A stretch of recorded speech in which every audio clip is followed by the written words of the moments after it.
Hello everybody, I hope you're having a wonderful day, and today I'm going to be doing a product spotlight or overview of this damn thing, and I'm actually going to have to back out a little bit, just a little bit. Alright, we'll call that good. This is the Cold Steel Knives Large Luzon.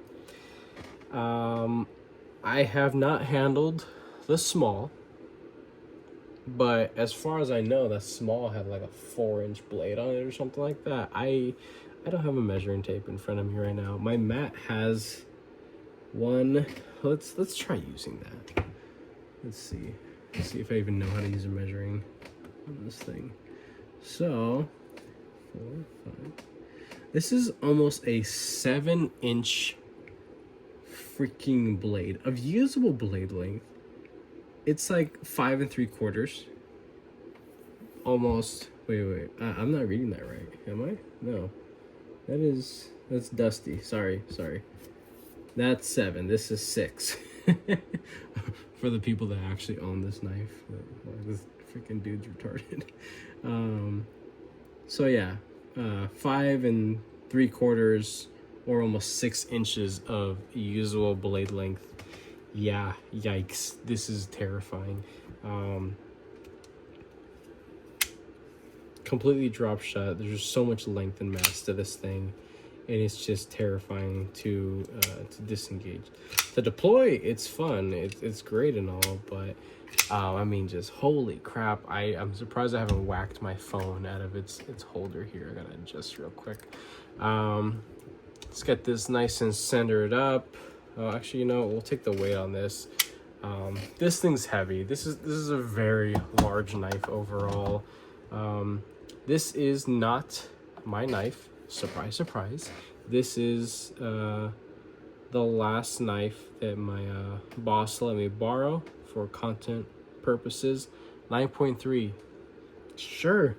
You know what? I thought it was actually gonna weigh a little bit more.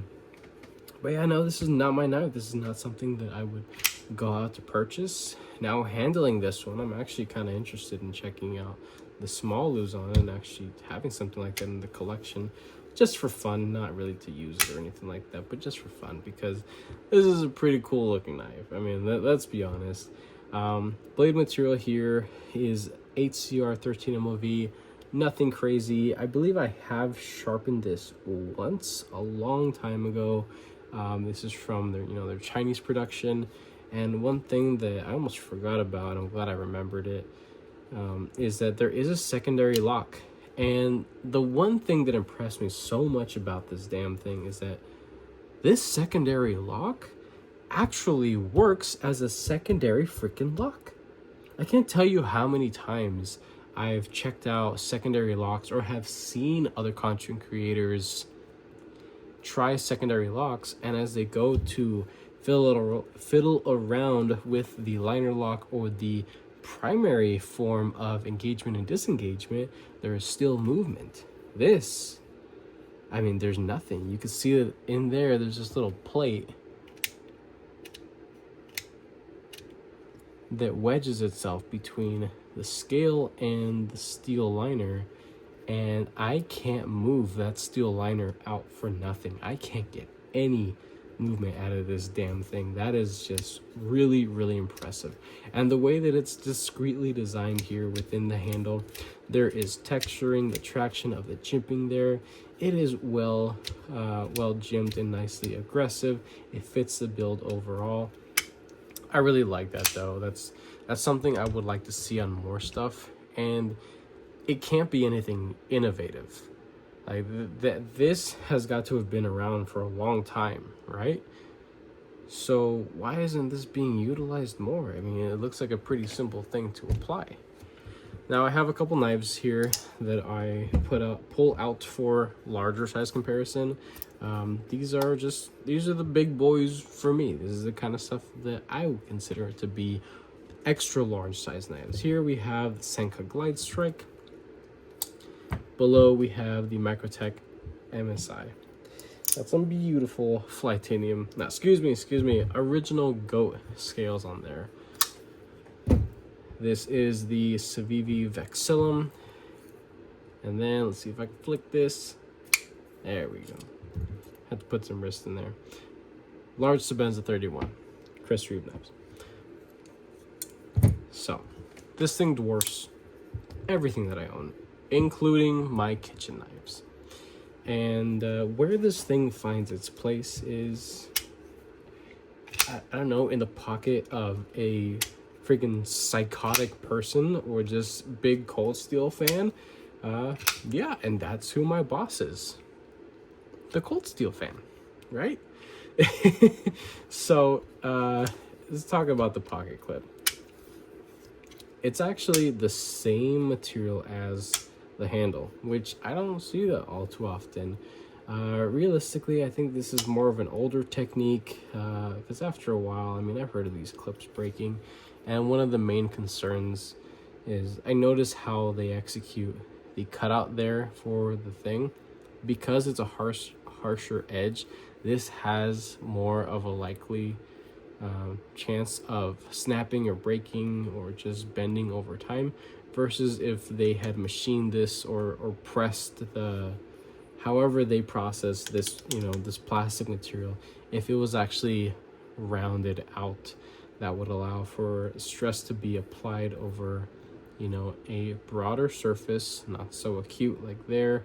I know it's a 90, but there's a fault to a 90 degree, and I'm not a fan of that. I really would like to have seen a rounded cutout there, just so that this design could be, you know, long-lived in the pocket. Because realistically, I truly have faith in every bit of this knife: the lock, the blade material, the liner face geometry, the deployments, the stud, the corrosion resistance, and even though it still has some rust and stuff on it, everything, even the secondary lock, everything will outlast this knife except for the pocket clip. And I don't like that. No, that's just me. It's not my knife. I don't own it. I'm not gonna buy it. But that's just really the only thing, the only like real negative that I see about something like this is the way that this pocket clip was designed. Now, a benefit to it, because it is made out of this soft, non-abrasive plastic, is that if you go and you're scooching by a car or something, or rub up against your own vehicle, this isn't gonna leave any large or deep scratches like a typical milled or a stamped steel pocket clip would. So that's nice. You know, this isn't gonna, you know, scratch up a bunch of stuff. But still, my main concern is that if you're actually going to carry and you're actually going to use something as wild as this, now I don't know if the small Luzon has the same pocket clip design. I would hope not, but I don't know. I'll have to look it up after this. But I'm just, I wanna, if there's anybody who owns this large Luzon and or the small Luzon, if it has this clip, tell me what your experience is with it. Have you seen any microfractures? Have you had to replace it? Had to contact customer service, or just get a hold of the knife, or just don't carry it anymore? Well, let me know, because I'm curious. That is, and maybe it's just me catastrophizing, but that's a fault that I see there in the clip. I like the fact that it's made out of a cool material that isn't going to scratch stuff up, and I'm sure is cheap and easy to manufacture and replace if needed. But it would also be, you know, kind of annoying to get a hold of customer service, especially for a Chinese production knife. Not to say that they would give you less customer service. It's still owned by Cold Steel, or the entity that owns it now. I'm sure they would service you as best as they should. I would hope so. Again, with T6s all over the damn place. You have a bunch of T6 body screws all over the place. 2 here on the pocket clip, T8 for the pivot, and the studs are non-removable, unlike a lot of other designs from Cold Steel, where you can take apart the damn thing to the last little like bolt. But this one, it just kind of makes it a little tricky to clean up and stuff. As you can see, there's a good bit of like rust and corrosion and stuff here in this blood groove right here. You know, there are a lot of little spots of rust and corrosion because of the blasted finish that is applied over it. Is this nice, you know, machined satin. Never been a big fan of satin, but at least, you know, I know that it definitely fares against corrosion a little bit better than a blasted or tumbled media finish. The blade shape on this thing is meant for one thing and one thing only. This is not a casual office knife. If you were to pull this out in public, cops immediately. Don't care where you are, even in Texas. Something like this in public is most likely not acceptable in a lot of places. And this is really meant for the outdoors and for some fun time with the guys. Even the small, I mean, maybe the small is a little bit more publicly acceptable. I mean, maybe I don't even know what I'm talking about because I work in a very urban environment. I live in an urban area. Still, small town vibes for the most part. But even still, I mean, hey, if I was walking down the street and casually flicking this thing, I mean, there would be a helicopter over me within 20 minutes. So that's just kind of how it is. But is that just California? I don't know, probably, but realistically I think in Texas the same thing would have happened anyway.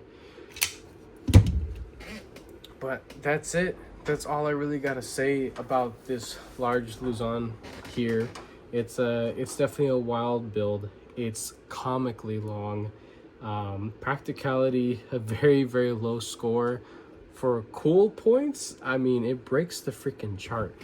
I mean, you could two-hand this damn thing. I have large to extra large size hands, but slimmer fingers. And this is comfortable. This is actually comfortable. This is a short freaking sword here. That's just wild. And even sitting on this here, the way that this thing is shaped, you could actually wave it out of your pocket. If you don't, actually skewer your ass or your leg. But no jimping on the flip there. The detent is tuned well enough. There is a good bit of, detent play there. I'm not super happy about that, but at least you can't touch that tip. And speaking about that tip, it actually looks a lot more durable than I thought it would have been. But the behind the edge thickness is very robust. It feels like 2 stacked quarters. It's very, very meaty. As I mentioned earlier, this is meant for one thing and one thing only: for destruction, for war, and for a hell of a good time, for sure. Well, that's it, the large Luzon.